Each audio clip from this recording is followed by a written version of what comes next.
আছি আমি ইয়াসমিন সুমনা।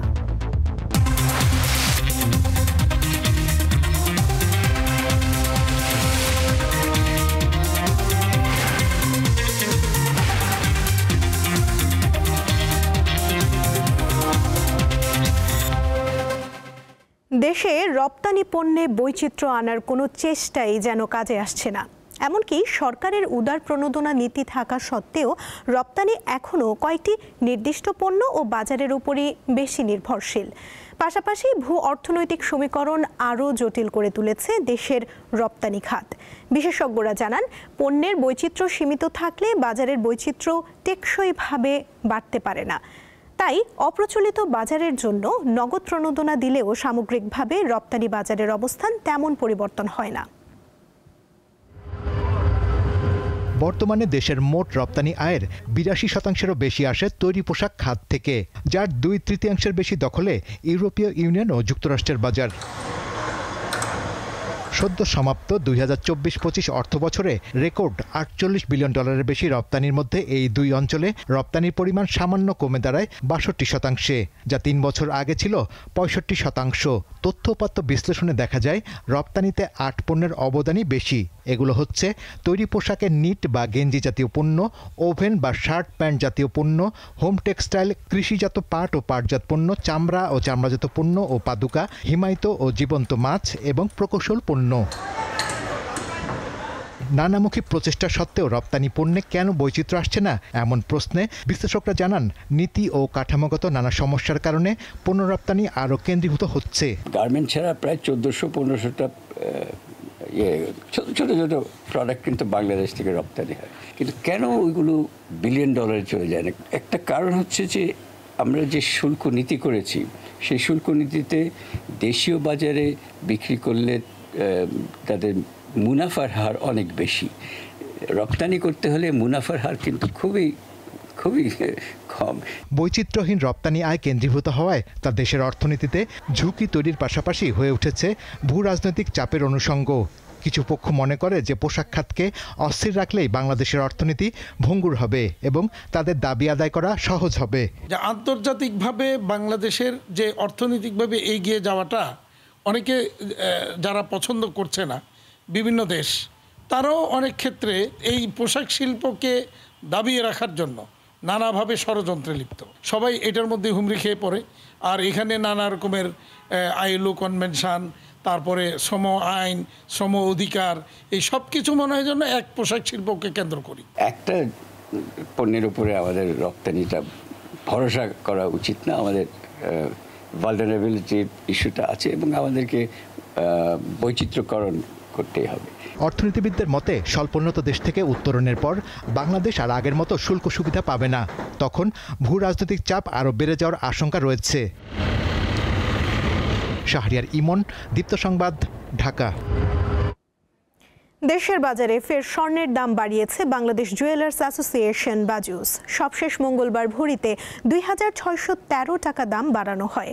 এতে টানা ৭ দফায় ভরি প্রতি স্বর্ণের দাম বেড়েছে মোট ২৩৩৬৩ টাকা। আজ থেকেই নতুন দাম কার্যকর হয়েছে। নতুন দাম অনুযায়ী বর্তমানে ২২ ক্যারেটের ১ ভরি স্বর্ণের দাম পড়বে ২,১৬,৩৩২ টাকা। পাশাপাশি ২১ ক্যারেটের প্রতি ভরি ২,০৬,৪৯৯ টাকা, ১৮ ক্যারেটের ১,৭৭,০০১ টাকা এবং সনাতন পদ্ধতির ১ ভরি স্বর্ণের দাম পড়বে ১,৪৭,৩৫১ টাকা। সব মিলিয়ে চলতি বছর এখন পর্যন্ত মোট ৬৫ বার দেশের বাজারে স্বর্ণের দাম সমন্বয় করেছে বাজুস, যেখানে ৪৭ বারই দাম বেড়েছে। বাংলাদেশে ডিজিটাল মাধ্যমে যে পরিমাণ লেনদেন হচ্ছে তার ২.৫ গুণ বেশি হয় নগদ টাকায়। তবে উৎসবে পার্বণে ডিজিটাল লেনদেন বেশি হচ্ছে। দেশের লেনদেন ব্যবস্থা নিয়ে কেন্দ্রীয় ব্যাংকের সম্প্রতি প্রকাশিত বাংলাদেশ পেমেন্ট সিস্টেমস রিপোর্ট ২০২৪ শীর্ষক প্রতিবেদনে এই তথ্য উঠে এসেছে। এতে বলা হয় ২০২৩ সালে নগদ ও ডিজিটাল মাধ্যমে সব মিলিয়ে ২৬,০৫,৩০০ কোটি টাকার লেনদেন হয়। তা ২০২৪ সালে বেড়ে দাঁড়ায় ২৭,০০,০০ 1,22,000 কোটি টাকায়।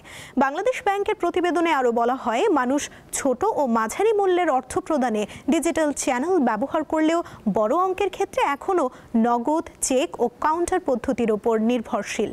যদিও 2024 সালের এপ্রিল ও জুন মাসে ডিজিটাল লেনদেনের পরিমাণ বেশি ছিল, যা মোট লেনদেনের 56%। ওই সময় ঈদ উৎসব, সামাজিক নিরাপত্তা কর্মসূচি ও বিভিন্ন বিক্রয় ক্যাম্পেইনের কারণে লেনদেন বৃদ্ধি পায়। অন্যদিকে ডিসেম্বর মাসে ডিজিটাল লেনদেনের হিস্সা কমে দাঁড়ায় 47%। টাকার বিপরীতে মার্কিন ডলারের অবমূল্যায়ন রোধ এবং রেমিটেন্স প্রবাহ ও রপ্তানি খাতকে পুনরুজ্জীবিত করার চলমান কৌশলের অংশ হিসেবে আরও ডলার কিনেছে বাংলাদেশ ব্যাংক। মঙ্গলবার একাধিক নিলামে 6টি বাণিজ্যিক ব্যাংক থেকে 38 মিলিয়ন মার্কিন ডলার কিনেছে কেন্দ্রীয় ব্যাংক।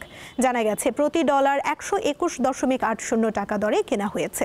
এ নিয়ে 2025-26 অর্থ বছরে এখন পর্যন্ত বাংলাদেশ ব্যাংক মোট 2,126 মিলিয়ন ডলার কিনেছে।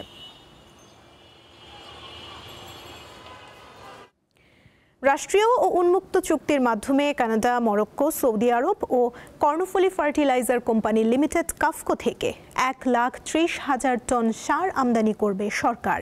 এতে মোট ব্যয় হবে 722,17,33,720 টাকা। এর মধ্যে 70,000 টন এমইওপি ও 60,000 টন ইউরিয়া সার রয়েছে। মঙ্গলবার সচিবালয় মন্ত্রিপরিষদ বিভাগের সম্মেলন কক্ষে ভার্চুয়ালি অনুষ্ঠিত সরকারি ক্রয় সংক্রান্ত মন্ত্রিসভা কমিটির বৈঠকে এসব প্রস্তাবের অনুমোদন দেওয়া হয়। জানা যায়, কৃষি মন্ত্রণালয়ের প্রস্তাবের ভিত্তিতে কানাডিয়ান কমার্শিয়াল কর্পোরেশন ও বাংলাদেশ কৃষি উন্নয়ন কর্পোরেশনের মধ্যে স্বাক্ষরিত চুক্তির আওতায় নবম লটের 40,000 টন এমওপি সার আমদানির অনুমোদন দেওয়া হয়েছে। প্রতি টন সারের দাম পড়বে 356.25 মার্কিন ডলার। এছাড়া মরক্কোর ওসিপি নিউট্রিক্রপসের সঙ্গে বিএডিসির চুক্তির আওতায় অষ্টম লটের 30,000 টন সার আমদানির প্রস্তাবও অনুমোদন পেয়েছে। অন্যদিকে শিল্প মন্ত্রণালয়ের প্রস্তাব অনুযায়ী 2025-26 অর্থ বছরের জন্য সৌদি আরবের সাবিক এগ্রিকালচার নিউট্রিশন কোম্পানি থেকে 30,000 টন বাল্ক গ্র্যানুলার ইউরিয়া সার আমদানির সিদ্ধান্ত নেওয়া হয়েছে। ব্যবসায়ীদের আপত্তির পরও চট্টগ্রাম বন্দর কর্তৃপক্ষ নতুন মাশুল কার্যকর করেছে। বুধবার প্রথম প্রহর অর্থাৎ মঙ্গলবার রাত 12টার পর থেকে বন্দরের সব সেবা খাতে নতুন মাশুল আদায় শুরু হয়। এর আগে গত 14 সেপ্টেম্বর প্রকাশিত গ্যাজেট অনুযায়ী বন্দরের বিভিন্ন ধরনের সেবায় আগের তুলনায় গড়ে 41% মাশুল বাড়ানো হয়। সবশেষ বেশি বেড়েছে কন্টেইনার পরিবহনের। সরকারের দাবি, ব্যবসায়ীদের সঙ্গে আলোচনা করেই মাশুল বাড়ানো হয়েছে, যা বিশ্বের অনেক বন্দরের চেয়ে এখনও কম। ব্যবসায়ীরা বলছেন, মাশুল বেশি বাড়ানোর চাপ পড়বে উৎপাদনমুখী শিল্প খাত, ভোগ্যপণ্য ও বাণিজ্যিক পণ্যে। আবার রপ্তানিমুখী পণ্যে 2 দফায় বাড়তি মাশুল পরিশোধ করতে হবে। সব মিলিয়ে মাশুল বাড়ার চাপ পড়বে ভোক্তার উপর।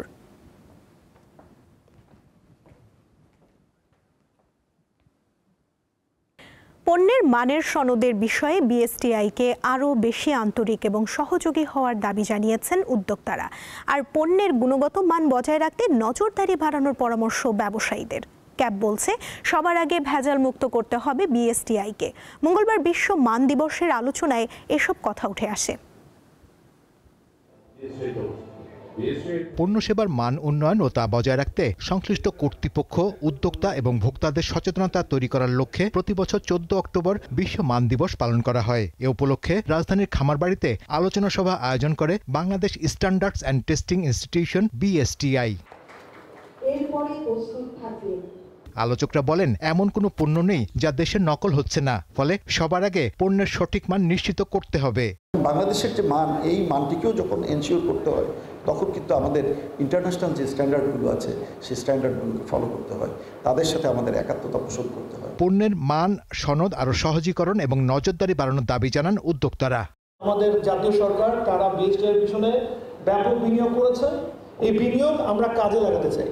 আপনাদের যা যা টেস্টিং ল্যাবরেটরিগুলো আছে, আমরা স্যার এগুলোকে কাজে লাগাতে চাই। মনিটরিং ঠিকমতো করেন, যারা মনিটরিং করবেন তাদের উপর ডিপেন্ড করবে যে to what extent they are actually committed to their responsibility. আলোচনায় শিল্প সচিব বলেন, বিএসটিআই মান বাড়ালেও দেশে তা যথাযথভাবে প্রচার হচ্ছে না। সার্ভেলেন্স টিম মান এবং আপনাদের যে ফ্রিকোয়েন্সি, আপনার বিভিন্ন জায়গায় যে টেস্ট করা, এগুলো আপনাদের বাড়াতে হবে। কারণ আমরা যে নকল পণ্য ছেয়ে যাচ্ছে। সমন্বিত উদ্যোগে টেকসই উন্নত বিশ্ব বিনির্মাণে মান, এই প্রতিপাদ্যে বিশ্বের 164 দেশে এবার পালিত হচ্ছে 56তম বিশ্ব মান দিবস।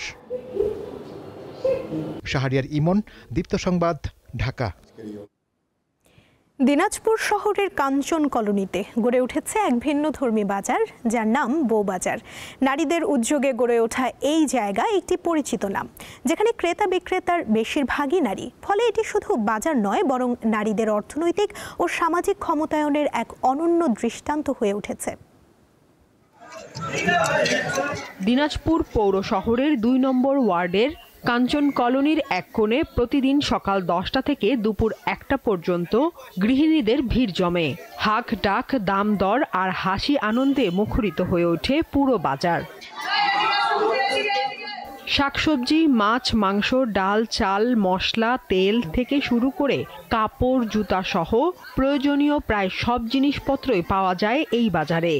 আমার স্বামীর ইনকাম দিয়ে আমার সচ্ছলভাবে চলতে পারতাম না, তো তার পাশাপাশি আমিও আসে বসতে বসতে একদম এখন আমি ব্যবসায়িক হয়ে গেছি। একাই এখন বসি। এমনি দিনে নিম্নে 20 কেজি যায়, শুক্রবার 100 কেজি মাল বিক্রি করি। আমাদের বাজার অনেক আগের থেকে উন্নত, অন্যান্য জায়গার থেকে ভালো, আমরা অন্য ভালো ইনকাম করি। বাজারে আমরা 10 টাকার কিছু কিনতে পারি না, এখানে আমরা 10 টাকারও সবকিছু পাওয়া যায়। মহিলাদের জন্য অনেক সুবিধা আছে, বাজারটা বাছিয়ে নিতে পারি, একটু কমও পাওয়া যায়, সব দিক দিয়ে সুবিধা আমাদের জন্য। 2000 সালের শুরুর দিকে কয়েকজন নারী অস্থায়ীভাবে এই বাজারের সূচনা করেন। পরে একটি বেসরকারি সংস্থার সহায়তায় টিনসেট ঘর তৈরি হওয়ায় বাজারটি পায় আধুনিক রূপ। বেগুন আছে কম দামের, বেশি দামের আছে। রসুন আছে 80 টাকা কেজি, 70 টাকা দেই। কচু, পেঁয়াজ, আলু, পটল, ভেন্ডি সবই বিক্রি করি। বরবটি, মূলা, টমেটোর 5 টাকা 10 টাকা সস্তায় পাওয়া যায় আর কি, বুঝছেন? এই সম্পূর্ণ বাজারটা মজুদ কমিটি পরিচালনা করে। আপনি 1 পোয়া মাংস কিনতে পারবেন, 1 পোয়া শাক কিনতে পারতেছেন, আলু কিনতে পারতেছেন, 1 পোয়া পেঁয়াজ কিনতে পারতেছেন। মানে কম পয়সা হলেও আপনি বাজারটা করতে পারতেছেন এখানে। দিনাজপুরের এই বউবাজার কেবল একটি বাজারই নয়, বরং নারীদের স্বপ্ন পূরণ, অর্থনৈতিক স্বাধীনতা এবং সামাজিক মর্যাদা অর্জনের মাধ্যম বলে জানান দোকানিরা। দীপ্ত, বার্তা কক্ষ। এই ছিল আজকের বাণিজ্য সংবাদে। এরপর দীপ্ত আন্তর্জাতিক সংবাদ দেখার আমন্ত্রণ জানিয়ে শেষ করছি। ধন্যবাদ সবাইকে।